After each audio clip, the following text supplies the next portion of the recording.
মহেশ নামের এক সৎ ও দয়ালু বিরিয়ানি বিক্রেতা বাস করত। কিন্তু বিরিয়ানি বিক্রি করে সে খুব বেশি টাকা লাভ করতে পারত না। কারণ ছিল তার দয়ালু স্বভাব। সে গ্রামের গরিব মানুষদের বিনা পয়সাতেই বিরিয়ানি খাওয়াতো।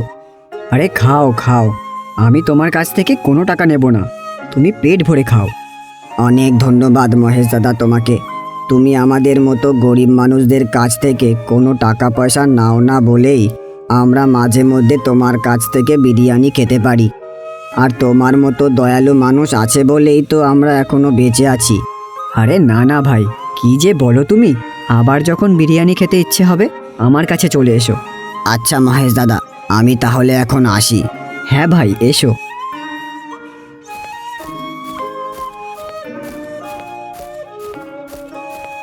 দাদা, আমাকে এক প্লেট বিরিয়ানি দিন তো, বাড়ি নিয়ে যাব। হ্যাঁ দাদা, দাঁড়ান, এক্ষুনি দিচ্ছি। এই নিন। কত টাকা দাদা? 60 টাকা দাদা। কিন্তু দাদা, আমার কাছে তো এই 40 টাকাই আছে। 40 টাকা আছে? আচ্ছা ঠিক আছে, তাই দিন। এভাবেই মহেশ সারাদিন বিরিয়ানি বিক্রি করে সন্ধ্যাবেলায় বাড়ি ফিরে যেত। মহেশের এই রকম বিনা পয়সায় বিরিয়ানি খাওয়ানোর কারণে তার স্ত্রী ও বৃদ্ধ মা খুব চিন্তায় থাকত। এই নাও লতা। মাত্র এই কটা টাকা? আচ্ছা তুমি বলো, এই কটা টাকাতে সংসার চলে? বাবা, তুই যদি এভাবেই বিনা পয়সায় বিরিয়ানি দিতে থাকিস তাহলে তো আমাদের না খেয়েই মরতে হবে। আমি কি করব বলো মা, এই গরিব মানুষগুলোর কষ্ট যে আমি দেখতে পারি না। ওনাকে আর বলতে হবে না, ওনাকে বলা আর দেওয়ালকে বলা একই সমান।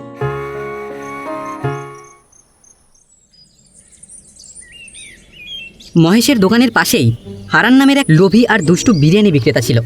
সে কোনো গরিব মানুষকে বিনা পয়সায় বিরিয়ানি খাওয়ানো তো দূরের কথা, মহেশের বিনা পয়সায় গরিব মানুষদের বিরিয়ানি খাওয়ানো দেখে হারানের খুব রাগ হতো। আর সে ভাবত, এই মহেশ না খুব বোকা, রোজ রোজ ওই মানুষগুলোকে বিনে পয়সায় বিরিয়ানি খাইয়ে নিজের লোকসান তো করেই, সাথে আমারও লোকসান করে। সবাইকে যদি বিনে পয়সায় বিরিয়ানি খাওয়ায় তাহলে কি আর এরা পয়সা দিয়ে বিরিয়ানি কিনে খাবে? প্রতিদিন এই একই ঘটনা ঘটতে থাকায় হারানের খুব রাগ হয়। একদিন হারান মহেশের কাছে গিয়ে তাকে বলে, কি মহেশ, তোমার কাছে কি অফুরন্ত সম্পত্তি রয়েছে নাকি যে তুমি প্রতিদিন এই গ্রামবাসীদের বিনে পয়সায় বিরিয়ানি খাওয়াচ্ছ? আমি বিনে পয়সায় বিরিয়ানি খাওয়াই বা পয়সা নিয়ে বিরিয়ানি খাওয়াই, তোমার কি? তুমি যাও না, তোমার দোকান সামলাও। দেখো মহেশ, এইরকম যদি চলতে থাকে তাহলে একদিন আসবে যখন তুমি এই সামান্য পয়সার জন্যও কিন্তু কষ্ট পাবে। হ্যাঁ ঠিক আছে, ওপরওয়ালা আছেন, তিনি সব দেখে নেবেন, তুমি যাও।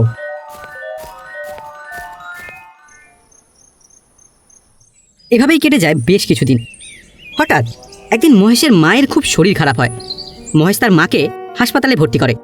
ডাক্তারবাবু তার মাকে দেখে বলে, ওনার খুব কঠিন অসুখ করেছে, ওনাকে বেশ কিছুদিন এই হাসপাতালে ভর্তি থাকতে হবে। কিন্তু ডাক্তারবাবু, মা সুস্থ হয়ে যাবেন তো? হ্যাঁ, সুস্থ তো উনি হয়ে যাবেন, কিন্তু কিন্তু কি ডাক্তারবাবু? একটা অপারেশন করাতে হবে। অপারেশন করতে হবে?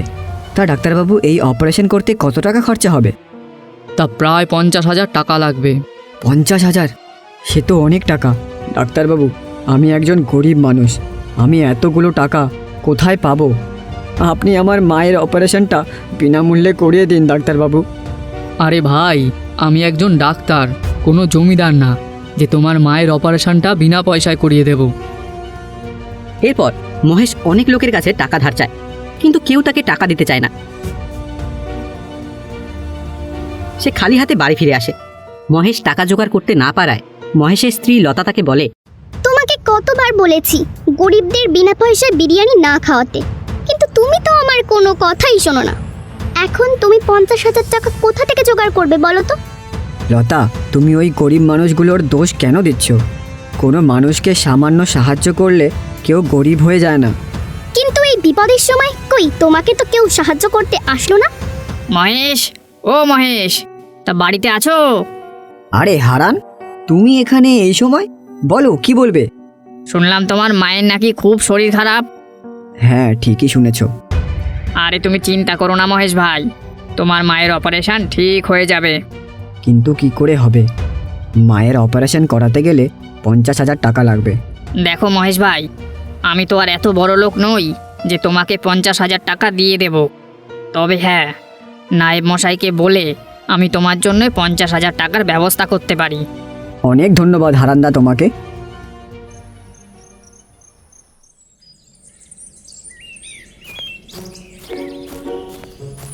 হারানের বলাতে নায়েব মশাই মহেশকে 50,000 টাকা ধার দেয়। ধন্যবাদ নায়েব মশাই আপনাকে। আর ধন্যবাদ দিতে হবে না, সময় মতন টাকাটা সুদে আসলে ফেরত দিও, তাহলেই হবে। আজ্ঞে নায়েব মশাই, আমি সময় মতো আপনার টাকা ফিরিয়ে দেব। মহেশ নায়েবের কাছ থেকে টাকা নিয়ে বাড়ি ফিরে যায়। এই দেখো লতা, নায়েব মশাইয়ের কাছ থেকে এই 50,000 টাকা নিয়ে এলাম। এবার আমার মায়ের অপারেশন হয়ে যাবে। হ্যাঁ, তুমি কাল সকালে হাসপাতালে গিয়ে এই টাকাটা জমা করে আসবে। হ্যাঁ, আমি কাল সকাল সকালই বেরিয়ে পড়ব।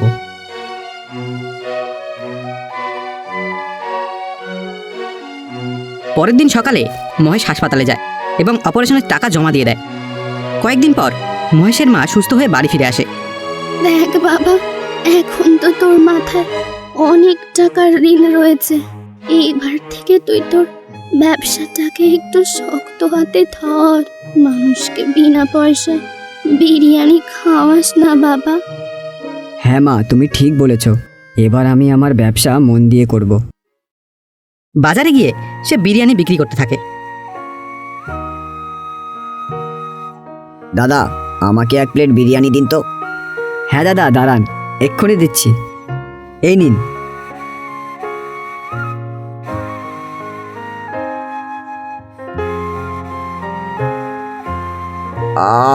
সত্যি দাদা, আপনার বিরিয়ানির স্বাদ অতুলনীয়।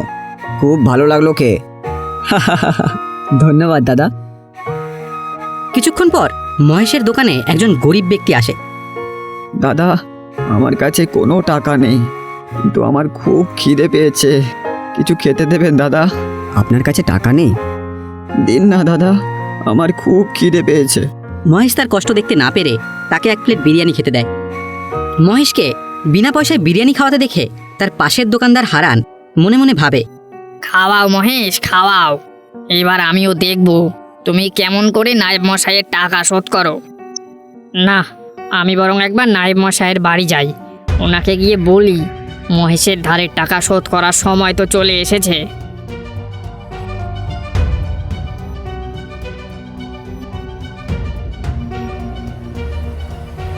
নায়েব মশাই, ও নায়েব মশাই, বাড়িতে আছেন নাকি? আরে হারান, তা এই সময় কি মনে করে? আগে নায়েব মশাই, মহেশের টাকা শোধ করার সময় তো চলে এসেছে, তা একবার যাবেন নাকি ওর বাড়িতে?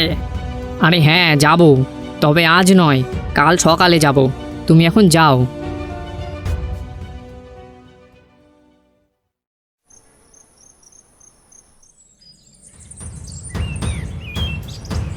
পরের দিন সকালে মহেশের বাড়ির সামনে নায়েব মশাই একজন লেঠেন নিয়ে হাজির হয়। এই যে মহেশ বউ, মহেশ কোথায়? উনি তো এইমাত্রই বাজারে গেলেন। শোনো, তবে তোমার স্বামী টাকা শোধ করার সময় তো চলে এসেছে, ওকে বলো এই মাসের মধ্যেই যেন আমার টাকাটা শোধ করে দেয়, নইলে কিন্তু আমি তোমাদের বাড়ি আর ওই গাড়ি দুটোই দখলে নিয়ে নেব। কথাটা মাথায় রেখো।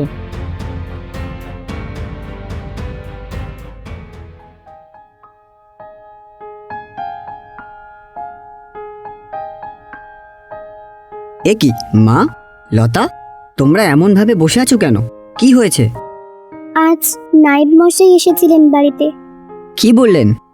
নায়েব মশাই বললেন যে তোমার স্বামী টাকা শোধ করার সময় তো চলে এসেছে, ওকে বলো এই মাসের মধ্যেই যেন আমার টাকাটা শোধ করে দেয়, নইলে কিন্তু আমি তোমাদের বাড়ি আর ওই গাড়ি দুটোই দখলে নিয়ে নেব।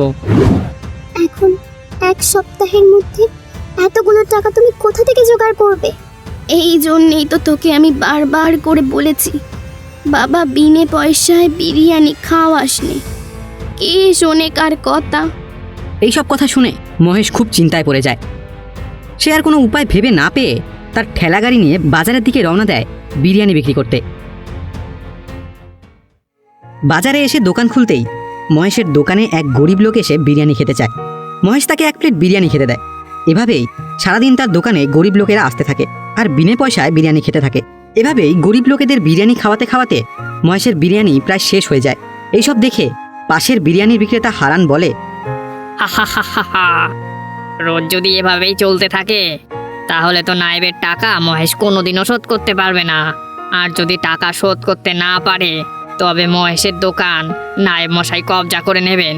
তারপরে এই গ্রামে একমাত্র আমি বিরিয়ানি বিক্রি করব। হা হা হা হা হা। মহেশের সব বিরিয়ানি শেষ হয়ে যাওয়ায় সে মনে মনে ভাবে, আজও তো আমি সব বিরিয়ানি গরিব মানুষদের বিনে পয়সায় খাইয়ে দিলাম, আর মাত্র 1 প্লেট রয়েছে। এখন আমি নায়েব মশাইয়ের টাকা কি করে জোগাড় করব? হে ওপরবালা, তুমি আমাদের এই বিপদ থেকে রক্ষা করো। ঠিক তখনই এক বৃদ্ধ লোক মহেশের দোকানে আসে আর মহেশকে বলে, বাবা, আমাকে একটু বিরিয়ানি খেতে দেবে বাবা? আমি খুব গরিব, তোমাকে দেবার মতন কোনো টাকা পয়সা আমার কাছে নেই বাবা। না না বাবা, আপনাকে কোনো টাকা দিতে হবে না। এই নিন বাবা, এই শেষ প্লেট বিরিয়ানি ছিল, এটা আপনিই খেয়ে নিন।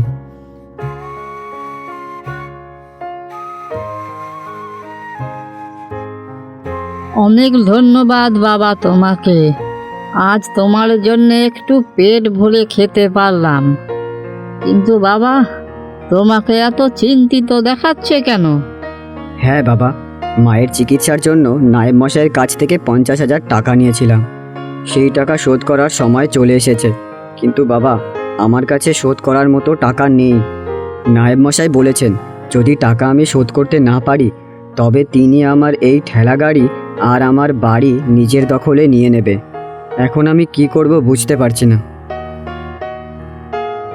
আচ্ছা ঠিক আছে বাবা, এই নাও, আমি তোমাকে এই হাঁড়িটা দিচ্ছি। এই হাঁড়ির বিরিয়ানি কোনোদিনও শেষ হবে না, আর এই হাঁড়ির বিরিয়ানির গন্ধে সকল গ্রামবাসীরা তোমার দোকানে ছুটে আসবে বিরিয়ানি খেতে। এই হাঁড়িটা তুমি রাখো, তোমার সমস্যা খুব শীঘ্রই সমাধান হয়ে যাবে। তবে হ্যাঁ বাবা, একটা কথা সব সময় মাথায় রাখবে। কি কথা বাবা? যখন কোনো গরিব মানুষ তোমার কাছে খেতে আসবে তখন তাদের কাছ থেকে তুমি কোনো টাকা পয়সা নেবে না। আর যদি তুমি গরিব মানুষদের বিনা পয়সায় না খাওয়াও, আর যদি কোনো দিনও তোমার মনে লোভ জন্মায়, তাহলে কিন্তু এই হাঁড়িতে আগুন ধরে সাথে সাথেই নষ্ট হয়ে যাবে। আচ্ছা বাবা, আপনাকে অনেক ধন্যবাদ আমাকে এই বিপদ থেকে রক্ষা করার জন্য। এইসব কথা বলে ওই বৃদ্ধ লোকটি ওখান থেকে উধাও হয়ে যায় আর মহেশ সেই হাঁড়ি নিয়ে বাড়ি ফিরে আসে। বাড়িতে এসে সে তার মা ও স্ত্রী লতাকে সব কথা খুলে বলে। জানো লতা, আজ এক বৃদ্ধ বাবা আমাকে এই হাঁড়িটা দিলেন আর বললেন, আমি তোমাকে এই হাঁড়িটা দিচ্ছি। এই হাঁড়ির বিরিয়ানি কোনোদিনও শেষ হবে না, আর এই হাঁড়ির বিরিয়ানির গন্ধে সকল গ্রামবাসীরা তোমার দোকানে ছুটে আসবে বিরিয়ানি খেতে। দেখবে কাল থেকে সব ঠিক হয়ে যাবে। পরের দিন সকালে মহেশ সেই হাঁড়ি নিয়ে বাজারে যায় বিরিয়ানি বিক্রি করতে। সারাদিন বিরিয়ানি বিক্রি করে গরিব মানুষদের সে বিনে পয়সায় বিরিয়ানি খাওয়ায়।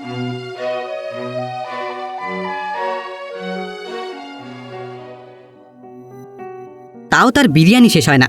পাশ থেকে হারান এই পুরো বিষয়টা লক্ষ্য করে। কি ব্যাপার, এইটুকু হাড়ির ভেতরে কত বিরিয়ানি আছে? ওর বিরিয়ানি তো শেষই হচ্ছে না।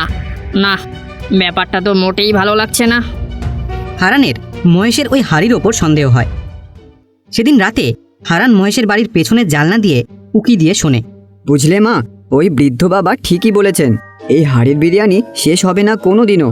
দেখো আজ আমি কত লোককে বিরিয়ানি খাওয়ালাম, তাও এখনো হাঁড়ি খালি হয়নি। হ্যাঁ বাবা, এই সব ওই ওপরালার আশীর্বাদ। তুই বাবা মন দিয়ে কাজ কর আর নায়েব মশাইয়ের টাকা শোধ করে দে। এভাবেই কেটে যায় বেশ কিছুদিন। মহেশ বিরিয়ানি বিক্রি করে নায়েব মশাইয়ের সব টাকা শোধ করে দেয় এবং ধীরে ধীরে তার সংসারের অবস্থাও অনেক ভালো হয়ে যায়। মহেশের এইরকম উন্নতি দেখে হারানের খুব রাগ হয়।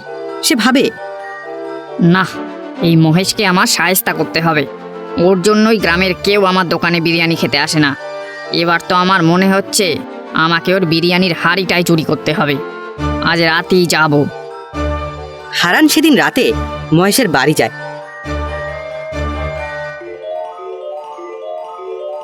এবং সে ওই জাদুই হাড়ি নিয়ে সেখানে সেই রকমই দেখতে অন্য আরেকটি হাড়ি রেখে দেয়।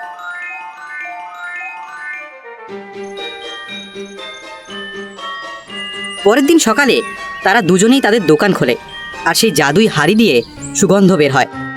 সেই গন্ধে গ্রামবাসীরা হারানের দোকানে ছুটে যায় আর হারান ওই দেখে খুব আনন্দ পায়। তারপর হারান সবাইকে বিরিয়ানি দিতে থাকে। ঠিক সেই সময় এক গরিব লোক হারানের দোকানে আসে আর হারানকে বলে, দাদা, আমাকে একটু বিরিয়ানি দেবেন? আমি খুব গরিব, আমার কাছে আপনাকে দেবার মতো কোনো টাকা নেই, একটু দিন না দাদা, খুব খিদে পেয়েছে। আরে না, যাও তো এখান থেকে। টাকা নেই আবার বিরিয়ানি খেতে এসেছে, স্বাদ কত! যাও যাও।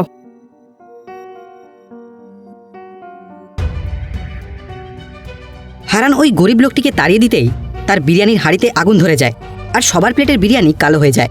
এইসব মহেশ দূর থেকে দাঁড়িয়ে দাঁড়িয়ে দেখে। আরে, এটা কি করে হলো? হারান্দা ওই গরিব লোকটিকে তাড়িয়ে দিতেই ওই বিরিয়ানির হাঁড়িতে আগুন ধরে গেল কি করে? আচ্ছা, তার মানে হারান্দাই আমার জাদুই হাঁড়িটা চুরি করেছে, সেই কারণেই ওই বিরিয়ানি থেকে আজ এত সুন্দর গন্ধ বের হচ্ছিল। এইসব দেখে গ্রামের লোকেরা হারানকে খুব মারধর করে আর হারানের দোকান ভেঙে দেয়। তারপর হারানকে গ্রাম থেকে তাড়িয়ে দেয়। এরপর থেকে ওই গ্রামে মহেশের বিরিয়ানির দোকান খুব ভালো চলতে থাকে আর মহেশ এখন আরও বেশি করে বিরিয়ানি বানায় ও গরিব মানুষদের বিনা পয়সায় বিরিয়ানি খাওয়ায়।